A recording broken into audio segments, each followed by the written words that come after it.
Setelah pernyataan Jaksa Agung itu, sejauh mana kasus dugaan korupsi di Pertamina ini akan diusut? Kami akan bahas bersama anggota Komisi 12 DPR RI fraksi Partai Demokrat Mulyadi, bergabung juga peneliti Pukat UGM Zainur Rohman dan pengamat otomotif Fitra Eri Purwotomo. Selamat sore semuanya, apa kabar? Sore. Kita mau fokus dulu ke pernyataan Jaksa Agung hari ini yang bilang bahwa produk Pertamax itu sudah sesuai standar. Kemarin Jampidum setelah raker dengan Komisi 3 juga bilang ke publik jangan tinggalkan produk Pertamina. Menurut Anda, Mas Fitra, sebagai konsumen ini sudah cukup memuaskan tidak? Iya, terima kasih. Jadi kasus yang kemarin itu memang sangat mengejutkan masyarakat dan terjadi penurunan drastis kepercayaan ke Pertamina. Seperti kita ketahui, kepercayaan itu adalah sesuatu yang dibangun dengan lama, waktu dan pembuktian bisa hancur dalam sekejap. Nah, dalam posisi kayak gini tentunya sangat naif jika mengharapkan kepercayaan itu langsung pulih begitu saja gitu ya. Tapi Pertamina sudah ke langkah yang benar, tinggal bagaimana ke depannya memastikan hal seperti yang terjadi beberapa tahun itu tidak terjadi lagi, dan publik pun lambat laun mungkin akan merasakan bahwa kualitas Pertamina membaik dan barulah kepercayaan bisa diraih. Tapi tidak bisa sekejap, itu butuh waktu kalau menurut saya. Dan sampai lembaga penegak hukum sendiri yang bicara soal itu, Anda sudah merasa teryakinkan dengan itu, Mas Fitra? Jadi kalau saya pantau di sosial media gitu, justru banyak yang mempertanyakan kenapa sampai Kejagung yang mengkonfirmasi kualitas Pertamina. Sebenarnya kan kualitas Pertamina itu mestinya Pertamina sendiri yang mengkonfirmasi atau Lemigas gitu ya. Tapi ini sampai ke badan hukumnya, jadi menimbulkan pandangan publik itu yang kenapa sampai aparat penegak hukumnya yang mengklarifikasi untuk Pertamina. Tapi anyway, kita tentunya berharap bahwa kualitas Pertamina itu sudah baik, tapi memang tetap butuh waktu untuk mengembalikan kepercayaan masyarakat. Karena kemarin itu bisa sampai 5 tahun gitu, kecolongan gitu. Sebelum saya beralih, saya mau tanya juga ke Anda, Mas Fitra, karena Anda juga mengunggah di media sosial Anda sudah sempat diperiksa juga oleh pihak Kejaksaan Agung sebagai saksi ya begitu, dalam perkara yang sama yang kita bahas sekarang. Seputar apa saja yang ditanyakan oleh jaksa saat itu? Ya baik, saya tidak bisa memberitahukan detail dari pertanyaan jaksa, tapi yang jelas pertanyaannya seputar keahlian saya di bidang otomotif dan mesin serta pengaruh bahan bakar ke mesin. Jadi tidak terkait dengan tindak korupsinya, tapi lebih ke pengaruh bahan bakar ke mesin mobil. Pak Mulyadi, dengan pernyataan Jaksa Agung hari ini, kemarin Jampitsus juga menyatakan hal yang warnanya kurang lebih sama. Menurut Anda, itu sudah cukup untuk mengembalikan trust kepada publik untuk bisa menggunakan produk Pertamina itu? Oh ya, sebenarnya begini, dari awal kan saya sampaikan bahwa kasus korupsi ini adalah kasus yang terjadi pada 2018 dan sampai 2023. Jadi tempus delicti-nya itu adalah sudah berlalu kan, sudah dari 2018 sampai 2003. Persoalannya di 2025 ini, akibat dari persoalan yang terjadi pada tahun sebelumnya, ini menimbulkan hilangnya kepercayaan masyarakat kepada Pertamina. Ini yang sebetulnya menjadi inti persoalan. Maka dari itu pemerintah dan berbagai pihak meyakinkan bahwa pada saat ini kualitas dari produk Pertamina sudah sesuai dengan spek. Kalau Pertamax RON-nya 92, Pertalite 90. Itu yang sedang disampaikan atau diinformasikan oleh pemerintah. Kalau persoalan korupsi ini masih kelihatannya masih panjang ya. Karena kalau memang itu adalah persoalan korupsi ratusan triliun, tentu ini bukan persoalan kecil. Dan bahkan saya berpikir tentu bukan hanya berhenti pada level pelaku, tentu ada intelektual dadernya, ada dalangnya di balik itu. Biarkanlah itu menjadi ranahnya penegak hukum, khususnya Kejaksaan Agung, untuk menyelesaikan sampai tuntas, sampai ke akar-akarnya. Siapapun yang terlibat, tentu karena kita negara hukum, tentu akan diproses sesuai dengan peraturan perundang-undangan kita. Tapi begini juga Pak, sorry saya potong. Membaca, karena Anda menekankan masalah trust itu tadi, sampai lembaga penegak hukum yang berbicara kepada publik untuk jangan ragukan produk Pertamina, menurut Anda itu perlu? Ya sebetulnya begini, ya ini kan dalam rangka mengembalikan kepercayaan masyarakat. Bahwa saat ini produk Pertamina dapat diyakini bahwa sudah sesuai dengan spek yang ada. Oke. Bukan lagi seperti yang terjadi pada 2018-2003. Kan itu sebetulnya message atau informasi yang disampaikan oleh pemerintah. Oke. Sebenarnya pada saat terjadi 2018-2023 itu kan sebetulnya juga dilakukan pemeriksaan berkala. Hmm. Nah, ini saya tanyakan tadi beberapa mitra kerja saya coba hubungi bahwa ini memang saya mengira tadi itu bagian dari tanggung jawab BPH Migas, ternyata bukan. Ya. BPH Migas hanya bertanggung jawab terhadap distribusi di masyarakat, kecuali kalau itu oplosan terjadi di masyarakat itu BPH Migas. Oke. Kalau kualitas ini menjadi tanggung jawab Dirjen Migas, di mana yang melakukan pemeriksaan adalah Lemigas. Yang menjadi pertanyaan, bagaimana hasil pemeriksaan Lemigas pada periode 2018 sampai 2023? Oke, sorry, saya tahan dulu di situ Pak Mulyadi. Saya harus kasih kesempatan ke Pak Mas Zainur. Mas Zainur, merespon ini bagaimana? Sampai Jaksa Agung berbicara sampai ke sana? Sebenarnya tugas dari Jaksa Agung adalah mendudukkan posisi hukumnya, bukan soal apakah produk Pertamina itu sudah sesuai spek atau tidak. Itu adalah tugas dari lembaga lain, dalam hal ini adalah Dirjen Migas di Kementerian ESDM. Tentu kemudian publik perlu mendapatkan informasi yang jelas dari kejaksaan. Kenapa? Karena kejaksaan itu kan firm banget gitu ya, mengatakan bahwa Patra Niaga ini membeli RON 92 ya, tetapi ternyata barang yang datang itu adalah RON 88 atau RON 90, kemudian di blending, kemudian dijual dengan harga 92.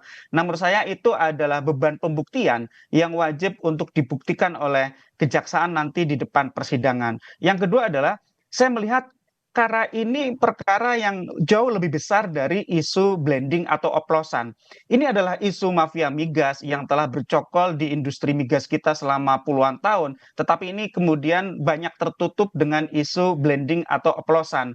Kita tidak mendengar misalnya perkembangan dari kejaksaan ketika misalnya menjelaskan broker-broker yang kemudian mendapatkan pekerjaan karena niat jahat dari orang-orang di PT Pertamina Patra Niaga ini.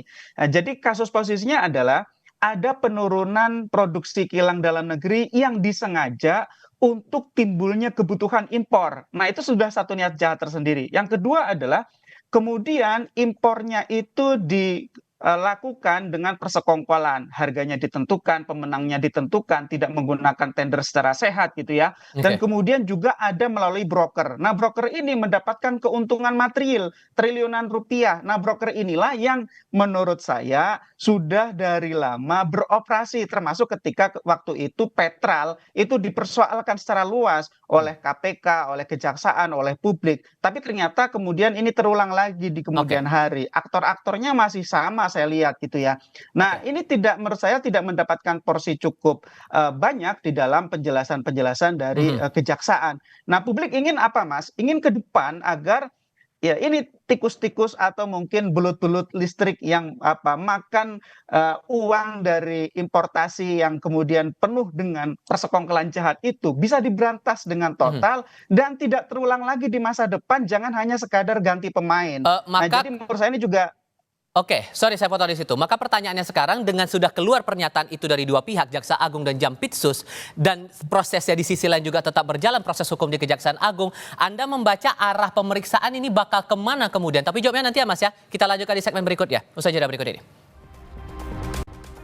Sebelum menyinggung masalah proses hukum, saya kembali lagi ke Mas Fitra. Kalau Anda menangkapnya setelah ada pernyataan seperti ini demi mengembalikan trust konsumen, Mas Fitra, atas produk-produk dari Pertamina ini, cara membangun trust itu harus apa lagi setelah yang dilakukan sekarang? Perlukah untuk buka laporan mungkin atau kotak aduan masyarakat semacam itu, Mas Fitra?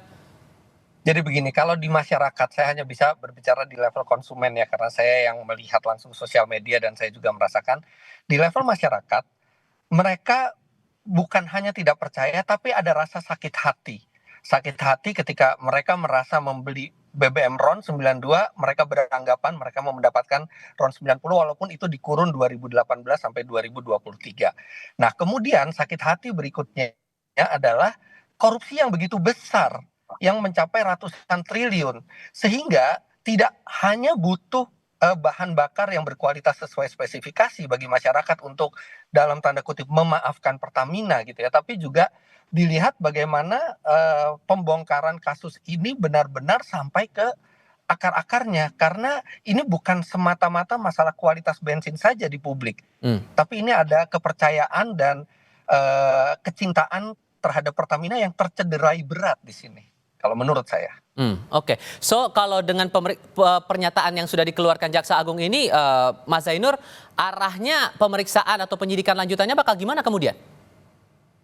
Ya, saya sih percaya pelakunya lebih banyak dari yang sudah ditetapkan sebagai tersangka ya, Mas Tifal ya. Ini kan baru 7+2 ya. Padahal ini kan kita tadi misalnya mendengarkan dari Pak Mulyadi, selama ini bagaimana kinerja dari lembaga pengawas, misalnya Lemigas atau lembaga-lembaga pengawas lainnya. Apakah mereka menjalankan tugas dan fungsinya atau tidak? Masa iya kecolongan lamanya 5 tahun? Kalau 5 tahun sepertinya bukan kecolongan lagi gitu kan. Yang kedua, saya pikir ini juga perlu diuji ya, misalnya menurunkan produksi kilang itu kan butuh persetujuan para pejabat. Siapa saja yang kemudian memberikan persetujuan? Kemudian menolak produksi minyak dalam negeri produksi dari K3S.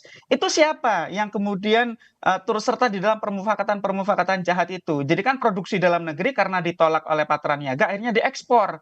Nah, padahal sebenarnya itu memenuhi syarat karena diekspor kemudian ada biaya-biaya dan kemudian untuk impor juga ada biaya-biaya. Nah, semua biaya itu kan kemudian ditanggung oleh Pertamina Patraniaga dan juga akhirnya ditanggung oleh negara dan masyarakat dalam tanda kutip karena ini kan adalah BUMN. Jadi menurut saya ini masih banyak sekali pihak yang harus diperiksa, harus diuji bagaimana tanggung jawab mereka di dalam menjalankan tugas. Dan menurut saya pendekatan yang paling efektif adalah follow the money. Siapa saja yang kecipratan uangnya gitu ya. Ini uang triliunan gitu ya. Jadi bisa ditelusuri gitu ya. Siapapun yang menerima hasil kejahatan harus dimintakan pertanggungjawaban secara pidana. Saya nggak percaya kalau hanya 7 dan 2 orang itu, pasti masih ada pejabat-pejabat lain yang turut serta di dalam kejahatan ini. Karena ini kejahatan berlangsung rapi, bertahun-tahun, kolosal, dalam skala yang sangat besar dan punya dampak yang sangat luas. Sehingga sekali lagi ini memang harus dicabut dari akar-akarnya mafia migas ini, dan sekali lagi jangan sampai terulang di masa akan datang karena ini ulangan dari kasus Petral sebenarnya. Oke, Pak Mulyadi setuju juga atau ada pandangan lain? Saya sebetulnya belajar dari kejadian peristiwa ini. Bagi saya sebagai anggota DPR, khususnya sebagai anggota Komisi 12 yang membidangi sektor energi, ini harus kita jadikan sebagai sebuah momentum untuk melakukan perbaikan dalam tata kelola migas. Jadi artinya apa? Kalau memang ini dapat dibuktikan, nanti bahwa ini ada kerugian yang sampai ratusan triliun, berarti begitu lemahnya tata kelola migas kita sehingga bisa sampai kecolongan sampai ratusan triliun. Maka dari itu, momentum ini kita jadikan untuk melakukan perbaikan sehingga ke depan tidak terjadi lagi dalam jangka panjang hal-hal yang sangat mengejutkan seperti yang terjadi saat ini. Saya sebagai anggota DPR sendiri sangat terkejut dengan kejadian ini sebagai anggota Komisi 12 yang membidangi sektor energi. Kemudian gimana? Ya, silakan, singkat saja Pak, silakan.